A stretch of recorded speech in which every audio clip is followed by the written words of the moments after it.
Bonjour la famille, méditons ensemble. C'est votre sœur Solange. Je suis venue seulement amener un peu d'épices à ce que notre sœur Betty a préparé ce matin. Donc, à la table aujourd'hui, ça sera le repas principal de la sœur Betty. Et je viens comme une sœur qui veut compléter aussi quelque chose sur la table pour la méditation de ce matin. Nous sommes vendredi le 7 mars 2025. La méditation de ce matin est dans le livre de Matthieu, chapitre 14, versets 22 à 36. Nous allons répondre à des questions. La question numéro 3, y a-t-il un exemple à suivre ou à ne pas suivre?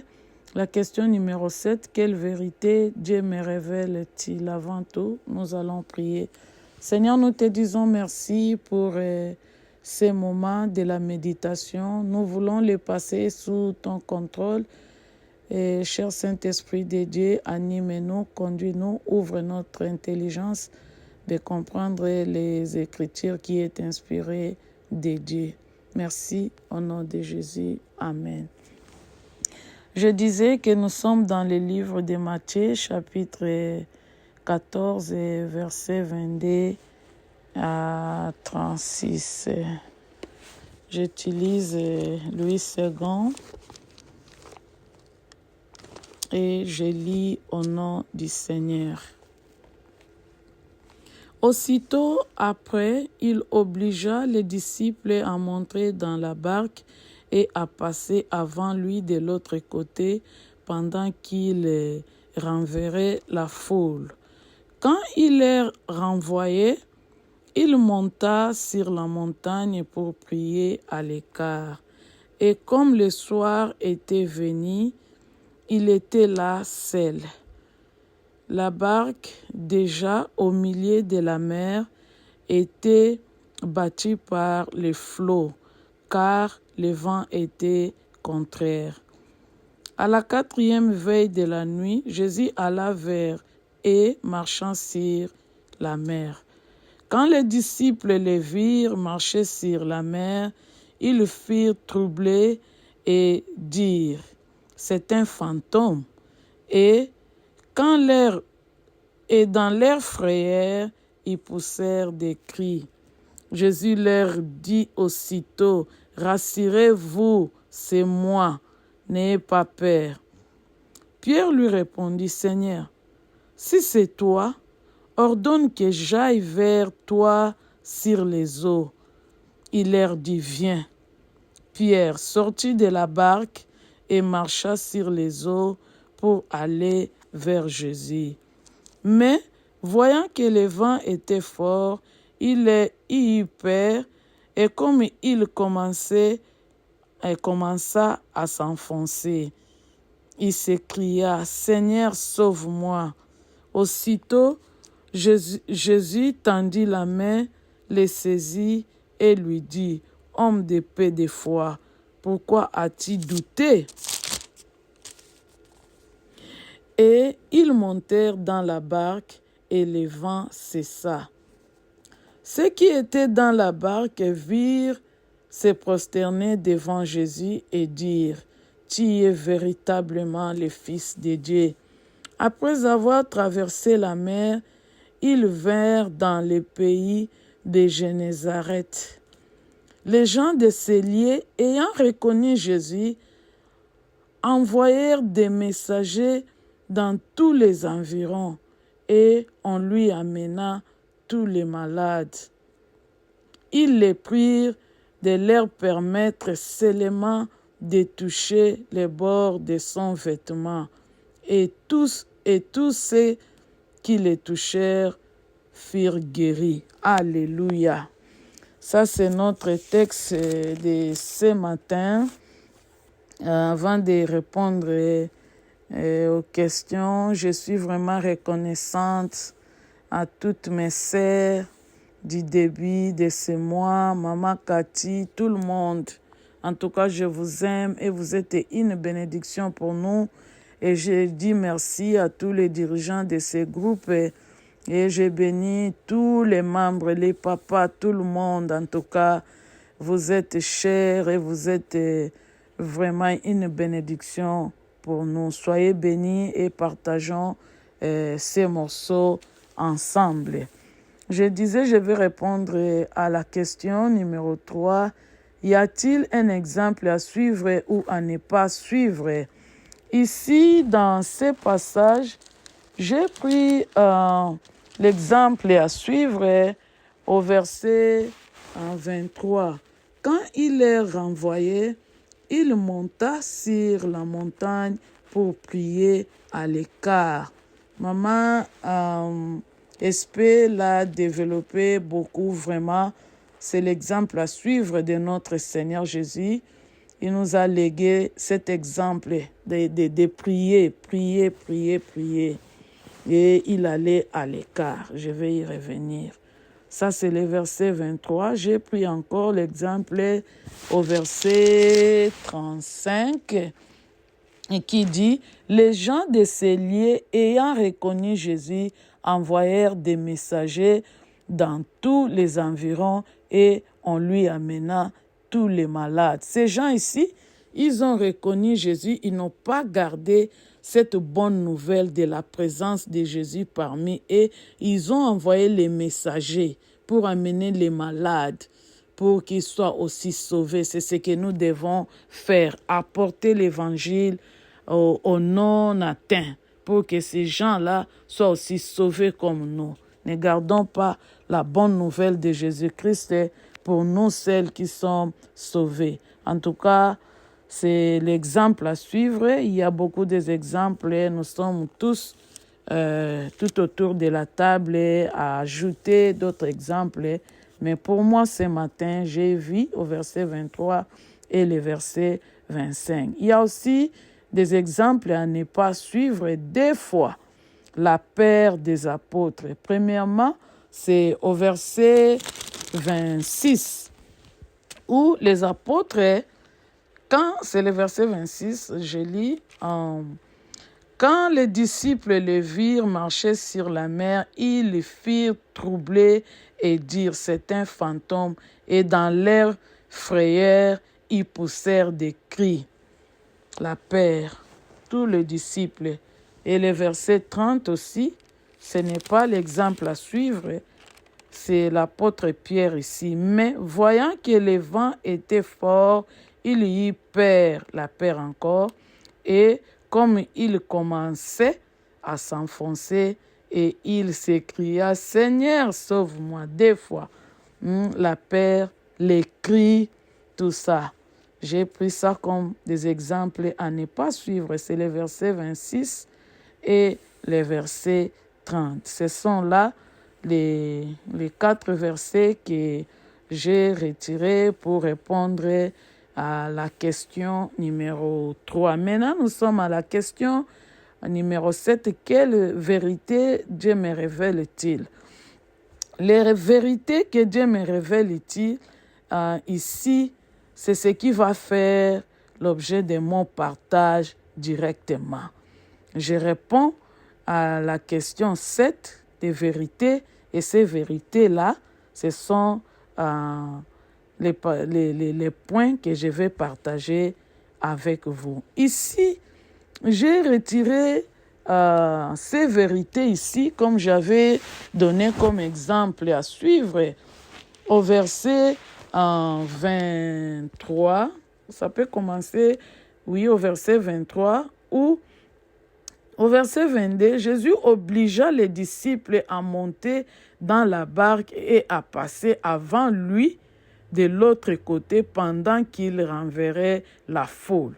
Ils sont partis par l'ordre de leur maître, traverser, aller de l'autre côté, et moi je suis en train de renvoyer la foule. Ils ont obéi, ils sont partis de l'autre côté, de l'autre rive. Et quand ils y renvoyèrent, il monta sur la montagne pour prier. et pour prier ou à l'écart. Et comme le soir était venu, il était là seul. Ça, c'est cette vérité qui est l'exemple à suivre que Jésus nous a laissé. La prière, les moments de prière. Ici, Jésus est allé à l'écart. Il est allé à l'écart pour prier. Il avait travaillé. Il était dans la foule. Il y avait des bruits. Et Jésus voulait aller se ressourcer.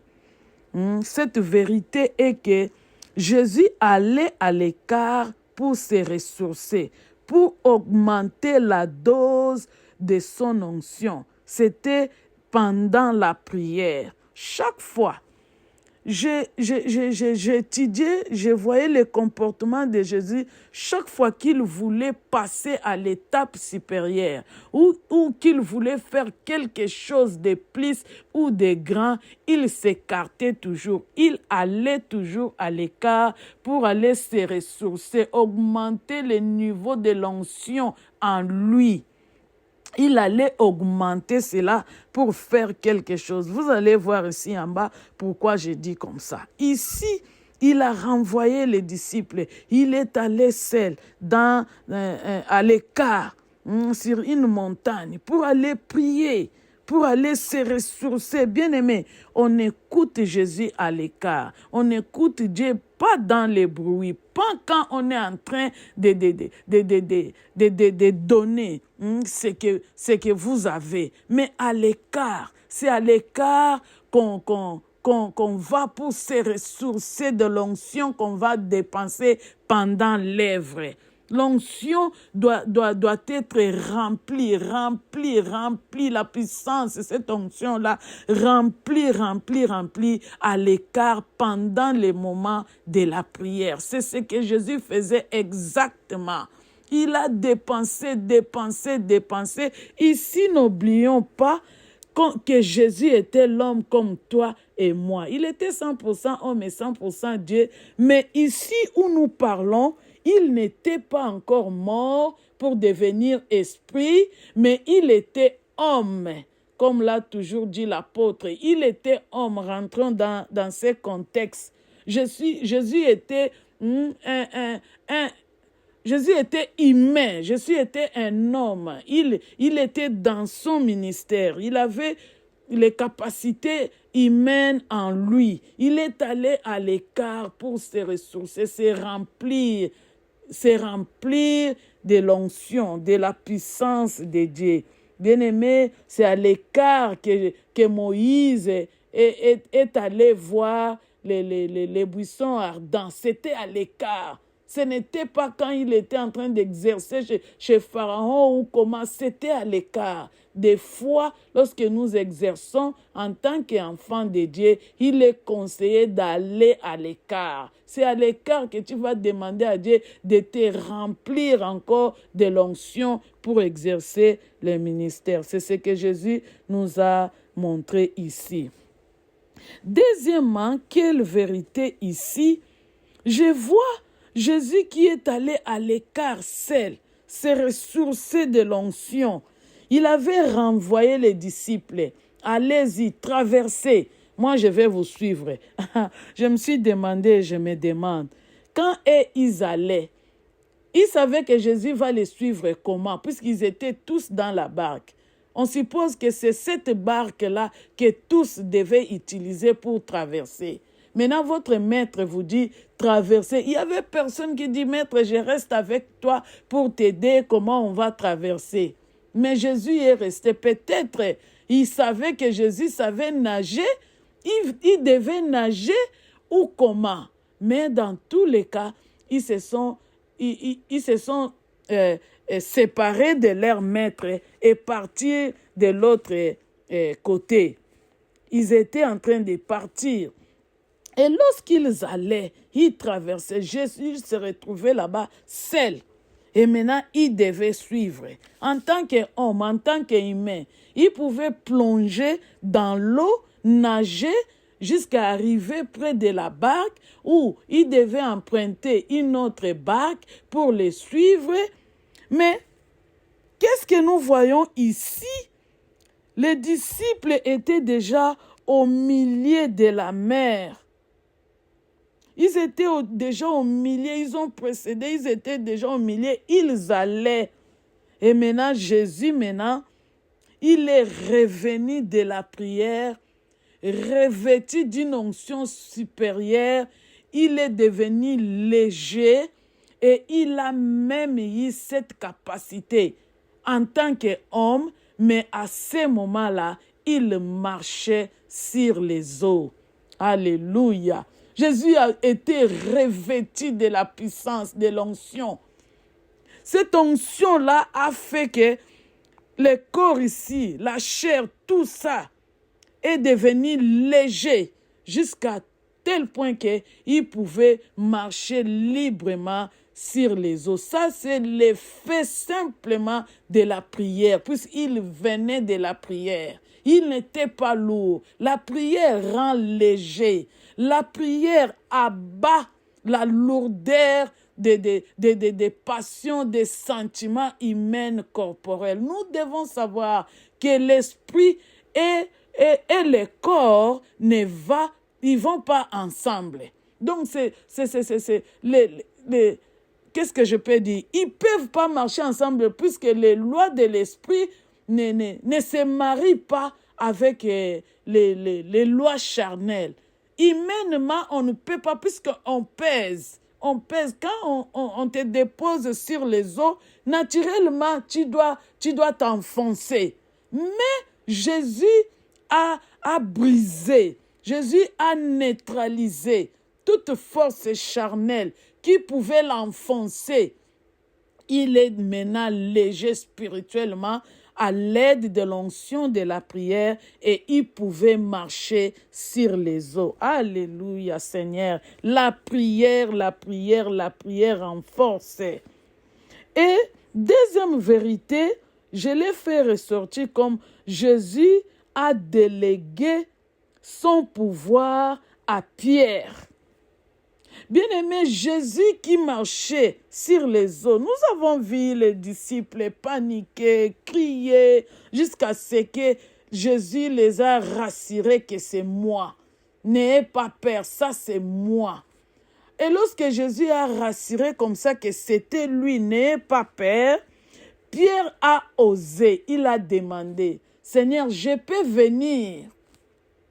Jésus a délégué Pierre. Il a donné à Pierre son onction, cette puissance. Il a délégué par la parole. Il a ordonné, viens. Ça signifie que l'onction qui était à Jésus, il a donné aussi à Pierre. C'est ce qui a rendu Pierre léger et Pierre a fait les pas. Pierre, homme comme toi et moi.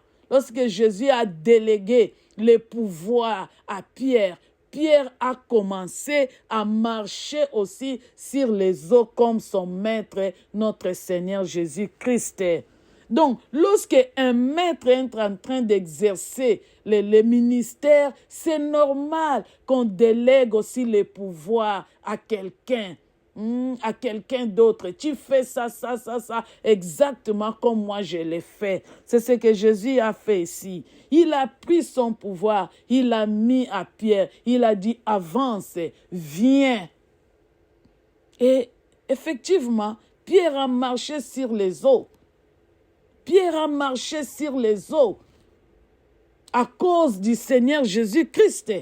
Et lorsqu'il a commencé à regarder son corps avec le vent qui soufflait, Pierre a commencé à s'enfoncer. Et le corps a commencé à peser, à attirer Pierre à s'enfoncer. Mais le Seigneur Jésus-Christ, il nous a dit dans Jean, ici, je reviens pour dire que le Seigneur Jésus-Christ n'était pas esprit. Il était homme. Il n'était pas mort et ressuscité. Ici, il était encore homme. Et il a fait ça. Il a même donné l'avant-goût à Pierre. Que tu peux le faire. Que tu peux marcher aussi.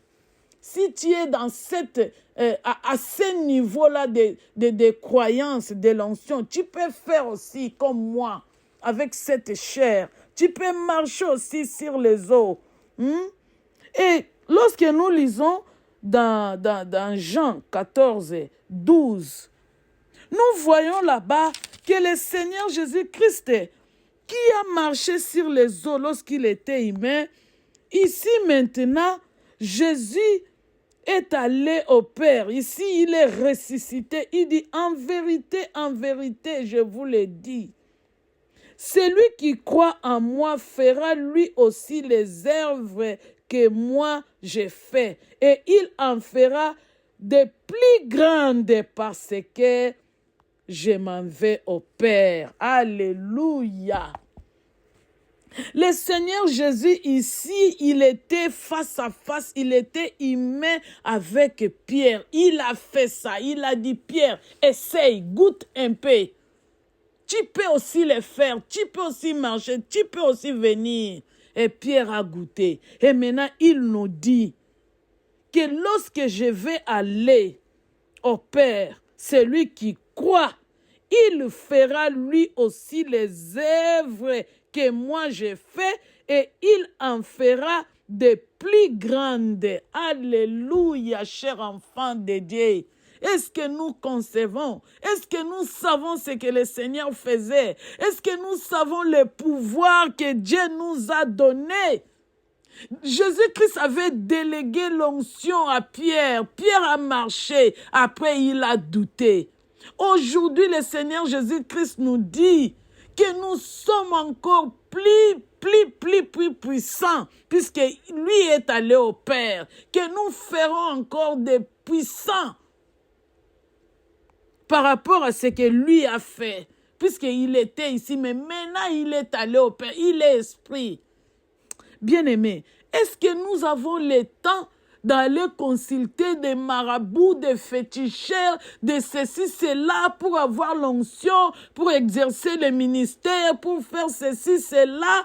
Oh, nous avons cette puissance-là, l'onction-là que Jésus-Christ nous a laissée pour exercer le ministère ici-bas. Jésus-Christ nous a donné sa puissance, cette capacité-là de faire plus que lui. Nous devons seulement l'exercer. Nous devons seulement aller à genoux et nous verrons la gloire de Dieu. Ça est troisième vérité, comme je l'avais partagé comme exemple à suivre. Nous voyons ici les gens de cette ville ici. Ils ont vu Jésus. Et ils n'ont pas gardé pour eux. Ils ont reconnu, la Bible dit qu'ils ont reconnu que c'était Jésus-Christ. Et lorsqu'ils ont reconnu Jésus, qu'est-ce qu'ils ont fait? Ils ont envoyé des messagers. Nous sommes des messagers pour annoncer la bonne nouvelle de notre Seigneur Jésus-Christ.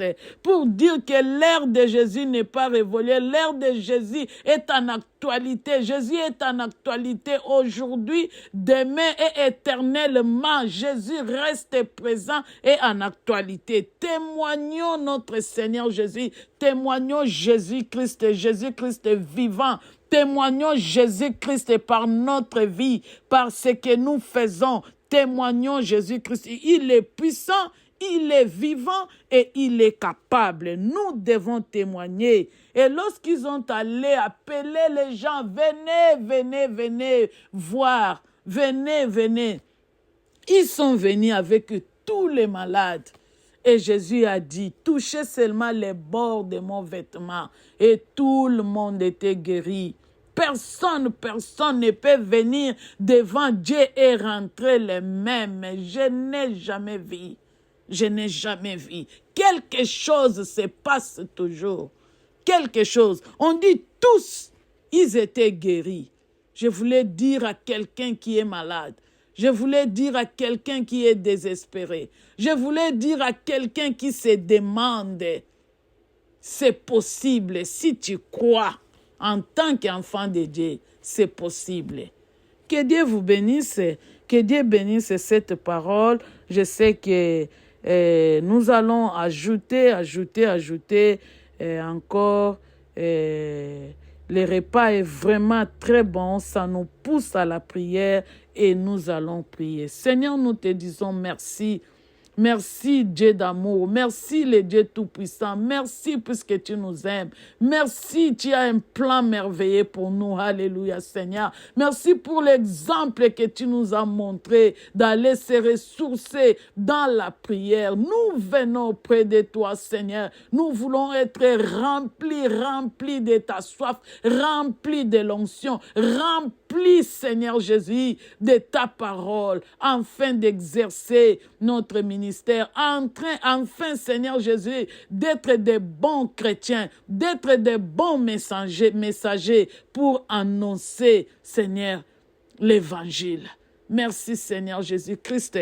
Aide-nous, oh Jésus-Christ. Merci, merci, merci. Merci, nous savons que c'est possible. Nous pouvons marcher sur les eaux et nous pouvons faire encore plus que ce que tu avais fait, puisque tu es allé au Père. Merci pour cette parole. Merci pour la puissance. Merci pour la victoire. Merci, Seigneur Jésus. Tu es capable. Oui, tu es bon. Merci, tu es avec nous. Merci pour la parole de ce matin. Bénis tout un chacun qui va méditer avec nous. Au nom de Jésus, nous avons ainsi prié et nous disons gloire et louange à toi, Seigneur Jésus-Christ. Amen.